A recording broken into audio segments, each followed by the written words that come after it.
la definición de incidencia política es algo que normalmente lo primero que se hace cuando se empieza una campaña, es definir qué es. Si no hay una definición muy clara de qué es o qué no debe ser incidencia política, o otras muchas cosas abiertas, ¿no? Pero lo que sí hay unas dimensiones claves que son, es un proceso deliberado, o sea, tiene que haber una intención de producir un cambio, si no se considera incidencia política, y se quiere influenciar a alguien, ¿no?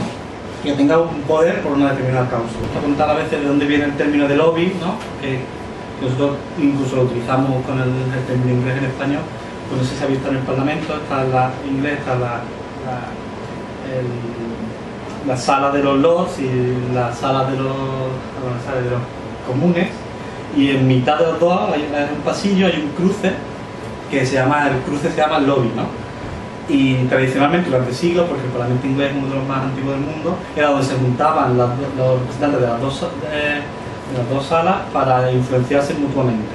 También que la incidencia política es cambiar el mundo exterior, es cambiar algo que está pasando fuera por la razón que sea, ¿no? Y en ese mundo exterior, como ha dicho antes María José, pues yo por diferentes razones intenté cambiar la realidad de la Amazonía en Ecuador. Estoy viviendo allí, yo estaba trabajando en otras cosas, pero de vivir allí, de conocer a los actores locales, de conocer la realidad que vivían con las empresas petroleras, de conocer la realidad que vivían con los inmigrantes colombianos, con las ONGs también, porque a veces las ONGs no siempre hacen un trabajo positivo en las áreas, ¿no?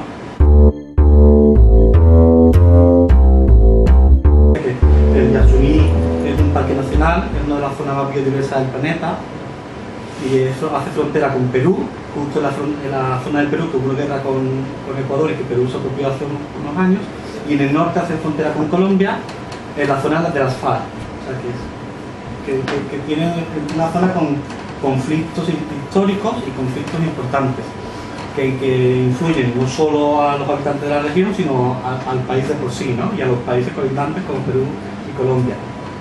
Cosa que se agrava por la entrada de las petroleras, y es una zona donde hay indígenas autóctonos que han estado resistiendo sin ser colonizados hasta hace 50 años, y de los que todavía existen familias que están resistiendo a la colonización y viven todavía en aislamiento voluntario, ¿no? Viven como se vivía o como han vivido durante miles de años, ¿no? Vamos a analizar qué tipo de incidencia política o cuál es nuestra visión de la incidencia política que vamos a hacer.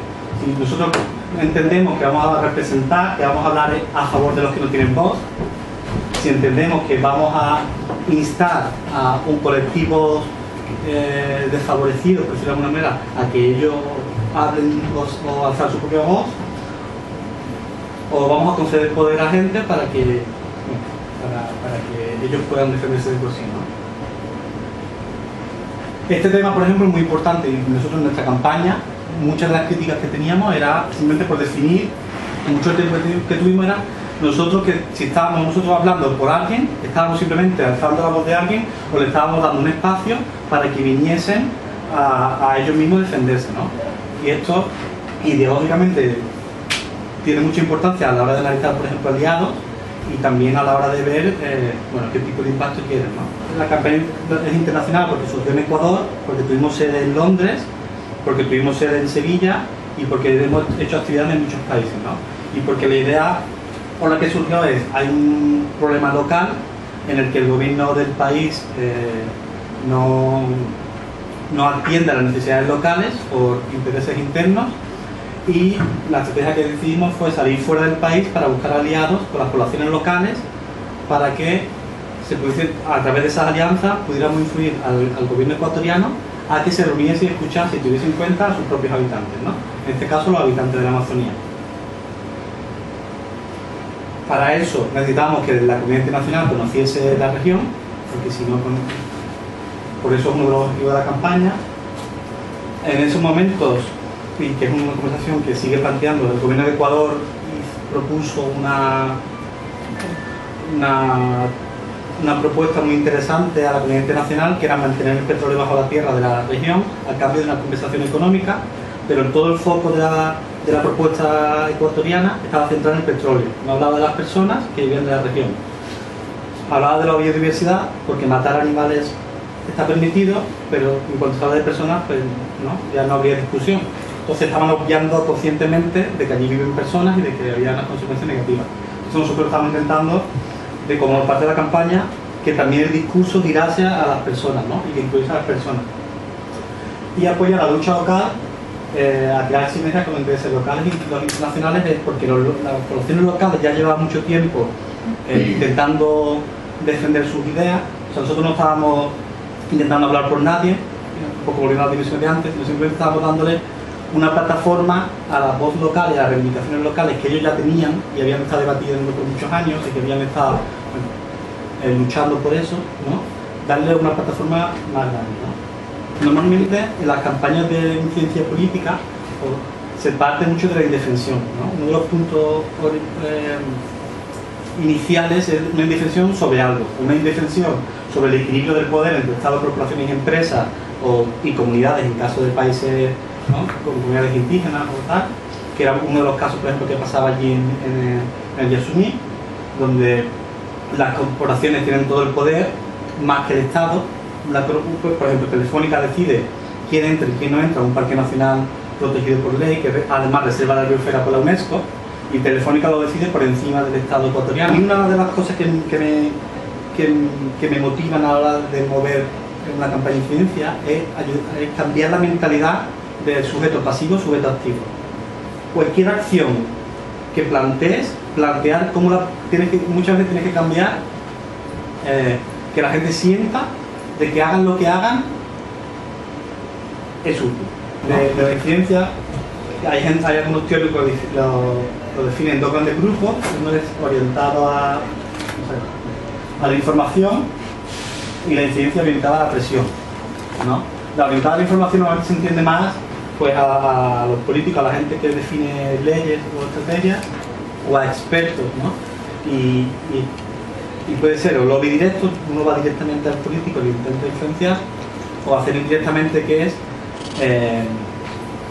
hacer llegar al político información sin que sepa que le queremos influenciar,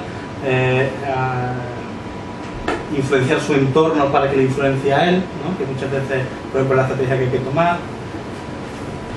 Con los expertos pasa igual, ¿no? Muchas veces no hay que ir persona por persona para lograr un cambio, solo hay que escoger los 2 o 3 expertos para conseguir ese gran impacto, porque ellos son, en español no sé si la reducción, pero bueno, que son creadores de opinión, ¿no? Y a veces mucho más interesante. Nosotros, por ejemplo, la campaña de Yasuni, nosotros hemos hecho un poco de todo, porque al final fuimos haciendo mucho, pero nosotros teníamos muy claro que queríamos influenciar a políticos a alto nivel, pero teníamos muy claro también que nosotros no podíamos llegar a los políticos a alto nivel del principio. Entonces cogimos la estrategia de los expertos, entonces fuimos buscando los mayores expertos de la zona, los expertos que ya se habían comprometido con la zona, involucrándolos en el proyecto. Al final llegamos de Jane Goodall, que es la mujer esta que vivió con los monos en África, que a lo mejor ha visto la película, hasta muchos científicos que no los conoce nadie, pero en el sector son muy conocidos y tienen mucha influencia, ¿no?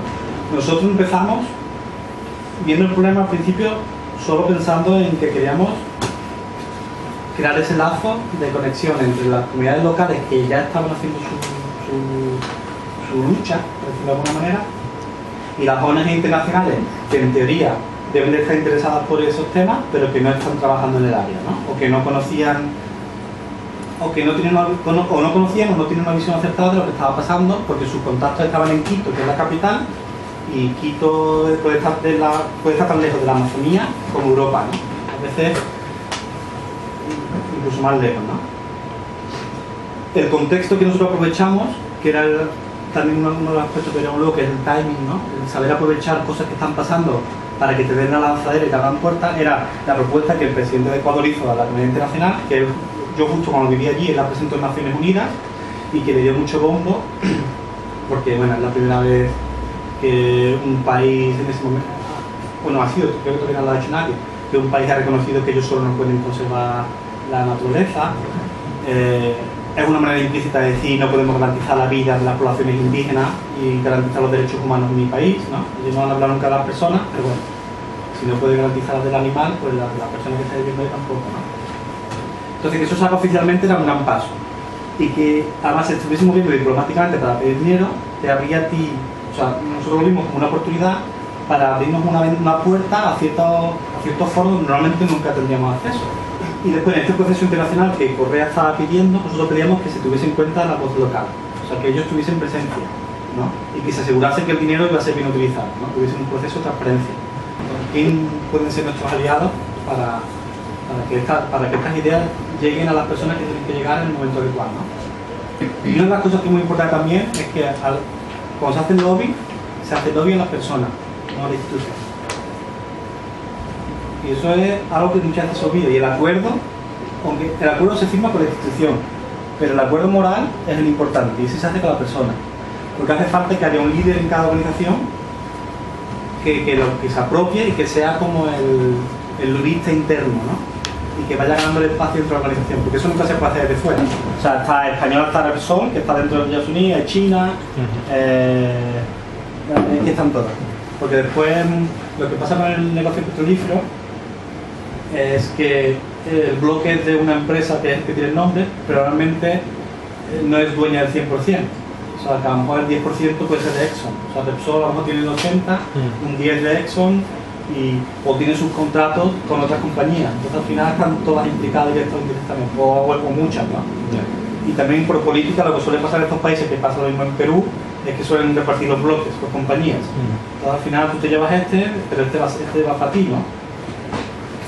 Y después también una cosa muy curiosa, que también es muy importante, sobre todo para la ONG, hay muchas empresas de países del sur, o sea, Petrobras, la venezolana, la brasileña, la china, todas esas están muy metidas y hacen más daño que ninguna europea.